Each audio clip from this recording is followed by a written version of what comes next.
सरसब्जो शादाब वादियां, बर्फ की सफेद चादर ओढ़े पहाड़, शोर मचाते झरने, पहाड़ों का सीना चाक करके बहती आबशारें, साहिल समंदर की अटकेलियां खाती लहरें, कदीम तहजीबें, आंखों को खैरा करती चरागाहें, कहीं सहरा तो कहीं नखलिस्तान। ऐसा है मेरा पाकिस्तान, जिसके फितरी हुस्न को देखने सयाह खींचे चले आते हैं। आपका हमारा नहीं, नहीं आपका भी, हमारा भी है और हम सबका है, हम सबका और ये इतनी अच्छी बात है महक कि अब सिर्फ हम नहीं कह रही है, ये दुनिया कह रही है जी। वर्ल्ड इकोनॉमिक फोरम की रिपोर्ट भी इसकी तायीद कर रही है।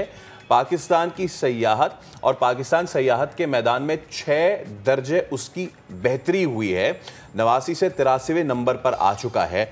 इस पे आज हमने सोचा कि क्यों ना हम बात करें। पहले तो टीम को हम मुबारकबाद देते हैं जी। MD PTDC आफ्ताबुर रहमान राना साहब हमारे साथ मौजूद हैं, आपका बहुत वेलकम सर शो में। इसके अलावा वज़ीर सेहत गिलगित बल्तिस्तान राजा नासिर अली खान साहब भी हमारे साथ मौजूद हैं। आप दोनों साहिबान का बहुत शुक्रिया। तो सबसे पहले मैं आफ्ताब साहब आपसे गुफ्तगू का आगाज़ करूँगा।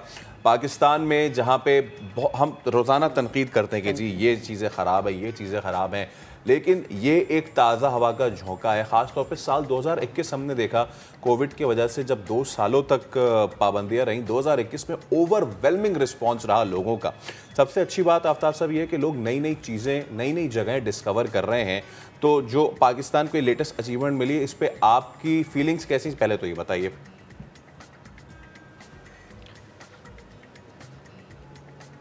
जी बहुत शुक्रिया इनवाइट करने का। पहली बात तो ये कि जो ये अच्छी ख़बर है, ये पूरे पाकिस्तान के लिए बहुत ही खुशाइंद बात है कि जो सैर व सियाहत का शोबा है वो पाकिस्तान में भरपूर तरक्की कर रहा है।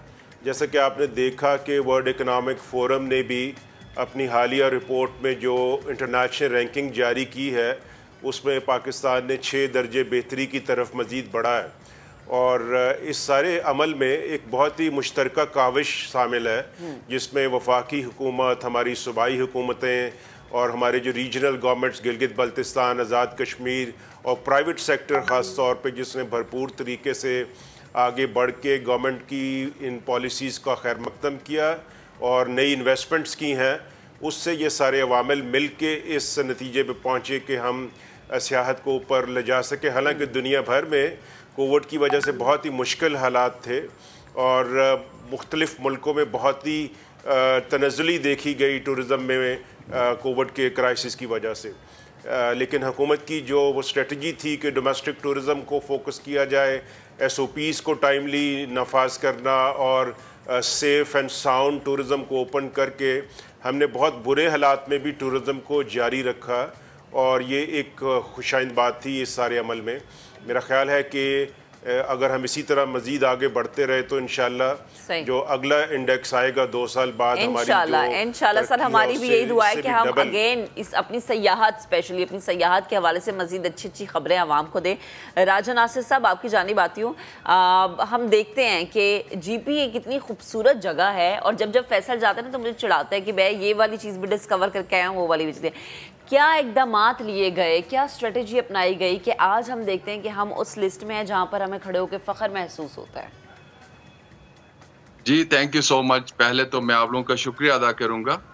ऐसे देखें जी, इक़दामात हम सब ने मिलकर की है इस वतन अजीज़ के लिए, पाकिस्तान के लिए, गिलगित बल्तिस्तान की टूरिज़्म को प्रमोट करने के लिए, अच्छे फैसिलिटीज़ का देना, यहाँ की गवर्नमेंट की कोशिशें थी, इंफ्रास्ट्रक्चर को बेहतर करना, बेहतर अकोमोडेशंस को यहाँ पर लॉन्च करना और मुख्तलिफ हमारे इंटरनेशनल लोग जो इस वक्त पाकिस्तान में इन्वेस्ट कर रहे हैं, गिलगित बल्तिस्तान के इन्वेस्ट कर रहे हैं, तो इसकी वजह से एक अच्छा हमें इमेज मिला दुबई एक्सपो की वजह से। और इंटरनेशनल जितने भी हमारे टूर्स रहे हैं उनमें हमने जब पाकिस्तान को रिप्रेजेंट की तो बड़े अच्छी रिस्पॉन्स मिली वहाँ से।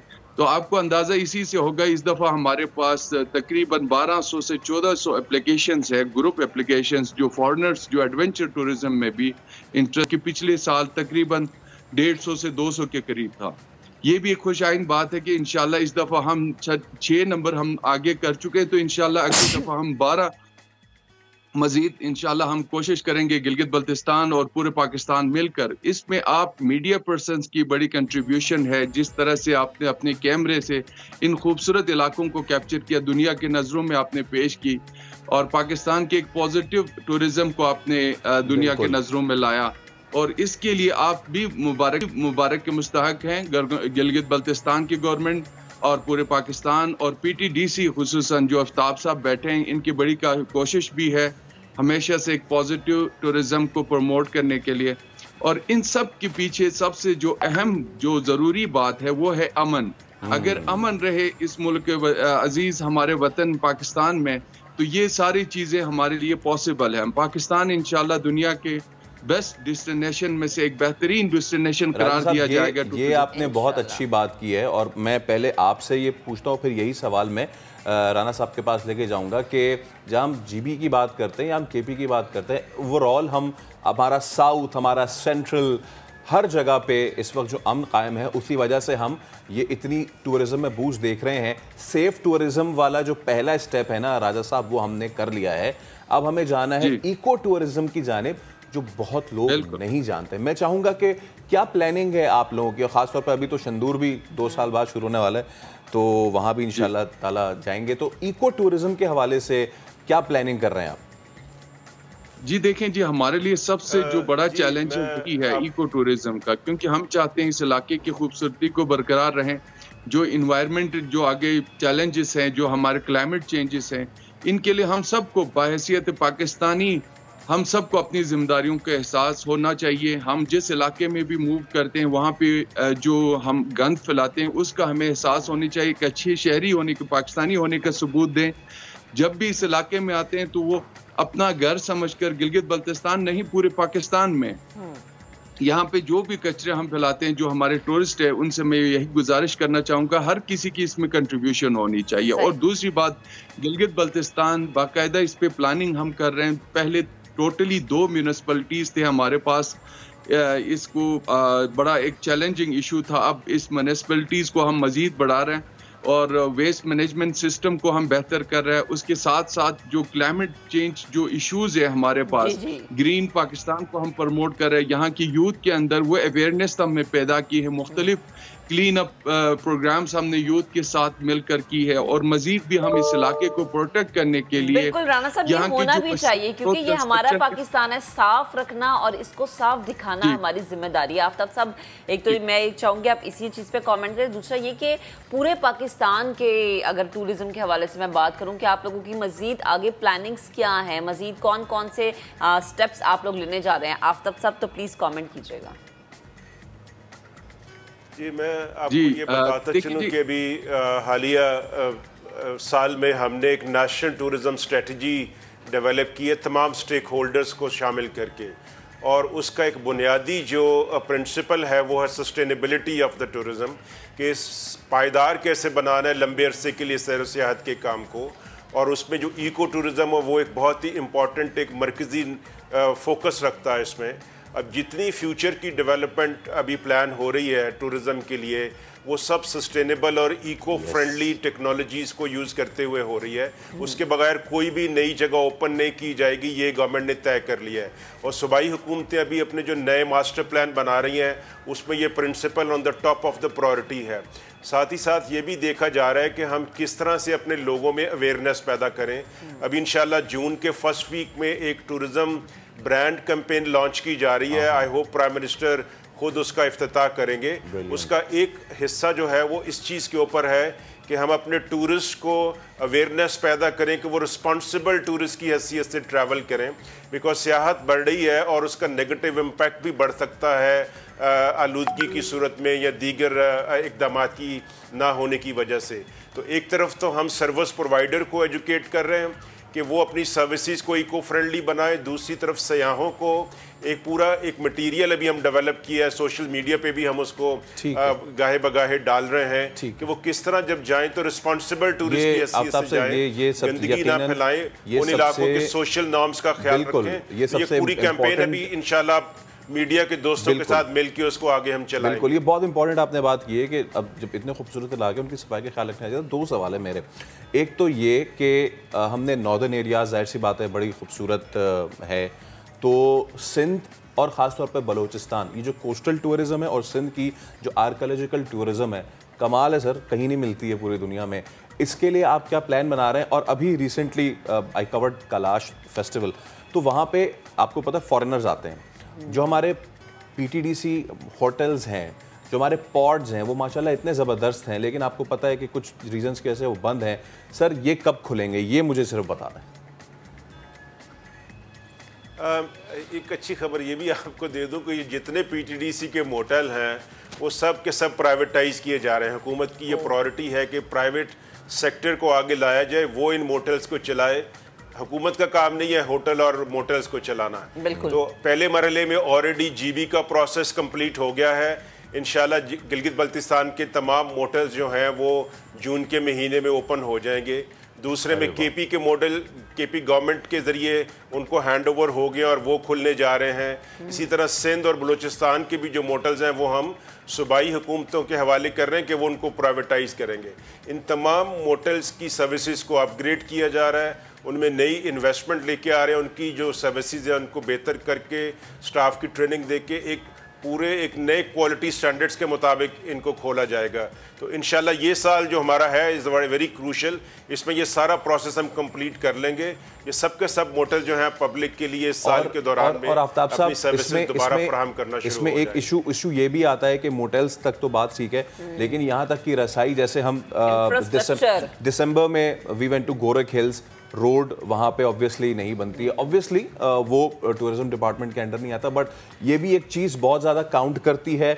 और दूसरी बात ये, अभी ये ऊपर गिलगित तो चित्राल वाला भी रोड जो है बनना, कह रहे हैं कि बनना शुरू हो रहा है। कितना अहम है ये, क्योंकि जो भी हम जाते हैं बाहर, आप देखें स्विट्ज़रलैंड इतना छोटा सा है, जीबी उससे बहुत बड़ा है, लेकिन स्विट्ज़रलैंड की इकॉनमी बहुत बड़ी है, पाकिस्तान की इकॉनमी उससे बहुत छोटी है। आपको लगता है कि सिर्फ होटल्स पे और यहाँ पे सिर्फ इन्वेस्टमेंट अब नहीं हमें करनी चाहिए, हमें अपनी सहूलियात को भी बेहतर बनाना चाहिए? आपकी बात 100% दुरुस्त है। ये जो रोड एक्सेसिबिलिटी होती है, ये की एलिमेंट है कि सड़कों का बेहतर होना।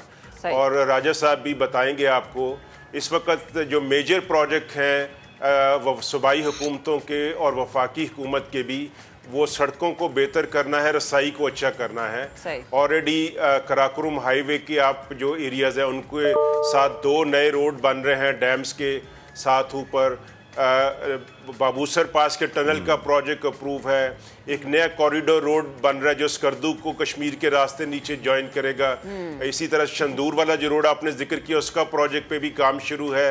चित्राल साइड से मस्तूज का रोड भी बन रहा है। तो ये सारी ऑब्वियसली रोड रातों रात नहीं बन सकती, ये सारी एक अरसा लगता है, इसमें काम शुरू हुआ है। इसी तरह जो चित्राल का लिंक है दीर वाला रोड, उसका भी प्रोजेक्ट है जो इस वक्त काम शुरू हो गया हुआ है। कुमराट वैली को कलाम के साथ जोड़ा जा रहा है। इसी तरह ये सिंध और बलूचिस्तान में पूरा एक मास्टर प्लान बन रहा है जो कि कोस्टल एरियाज़ के टूरिज़्म को डेवलप करेगा। बलूचिस्तान गवर्नमेंट नवंबर तक वो प्रोजेक्ट कंप्लीट कर लेगी और उसके मुताबिक फिर फैसिलिटीज़ को डेवलप किया जाएगा। आफ्ताब साहब, फिर ये बड़ी अच्छी बात है कि जब हम फैसिलिटीज़ की बात करते हैं ना, तो स्पेशली हमारा इंफ्रास्ट्रक्चर इतना अच्छा होना चाहिए कि लोगों को ये अच्छा लगे कि हम सफ़र कर रहे हैं तो एक आरामदेह सड़क है। राजा साहब, आपकी जानिब आती हूँ, मुझे ये बताएं कि शंदूर पोलो फेस्टिवल के हवाले से अगर मैं बात करूँ तो उसकी तैयारी कैसी जा रही है? क्योंकि हम भी चाह रहे थे कि हम जाएँ और 2 साल से हुआ नहीं है। जी बिल्कुल, तैयारियां उरूज पे हैं। कल हमने मीटिंग की, इस हवाले से हम तकरीबन चुके हैं 7, 8 और 9 जो जुलाई का जो हमारे फिक्स डेट होता है जुलाई के लिए, वो वेदर वाइज भी कंफर्टेबल है और तकरीबन सारी तैयारियां कंप्लीट है दोनों तरफ से। केपी के गवर्नमेंट भी उसमें हमारे साथ दे रहे हैं और गिलगित बल्तिस्तान की गवर्नमेंट, दोनों की एक मुश्तरका इजलास अभी होनी है, मीटिंग, इसमें सारी चीज़ें तय किया जाएगा। तकरीबन आखिरी मराहल में है, सारी चीज़ें हम फिक्स कर चुके हैं। इंशाल्लाह 7-8 जुलाई को इंशाल्लाह हम ओपन कर रहे हैं शंदूर मेला, और इस मेले को इंशाल्लाह काफ़ी देर से लोग इंतज़ार कर रहे थे क्योंकि कोविड की वजह से 2-3 सालों से हम कर नहीं पाए थे। तो इस दफा बिल्कुल वेलकम करेंगे आप सबको, पूरे पाकिस्तानियों को। अच्छा, एक खूबसूरत जगह पे एक खूबसूरत गेम के साथ। आप डेट इसकी अगर दोबारा हमें कंफर्म कर देते आखिर में। जी 7-8-9 सर। 7-8-9 क्योंकि कुछ फर्स्ट सेकंड थर्ड की भी इतलात आ रही थी। ठीक है 7-8-9 जुलाई। ठीक है कि हम कोशिश कर रहे हैं, लेकिन वहाँ पे कुछ फिजिबिलिटीज इसलिए कि हम पहले भी 7-8-9 को कर रहे हैं, तो वेदर का भी थोड़ा सा इशू आ रहा है कि वेदर फोरकास्ट को भी हमने देखना होता है। तो इसकी वजह से हम थोड़े स्टक थे। तो कल हमने यही टेंटेटिव एक डेट हमने फिक्स की है। देखें आगे चलकर उसको फिर अगर वेदर वाइज कोई इशू आता है इंशाल्लाह। बहुत शुक्रिया राजा नासिर साहब हमारे साथ मौजूद थे और आफ्ताब राना साहब हमारे साथ मौजूद थे। पाकिस्तान आप दोनों का बहुत शुक्रिया। सयाहत के लिए बहुत अच्छी और खुशाइन खबर है। अब ये हमारी जिम्मेदारी है, लोगों की भी जिम्मेदारी है कि इतनी खूबसूरत जगहों को कचरे से पाक रखें भाई।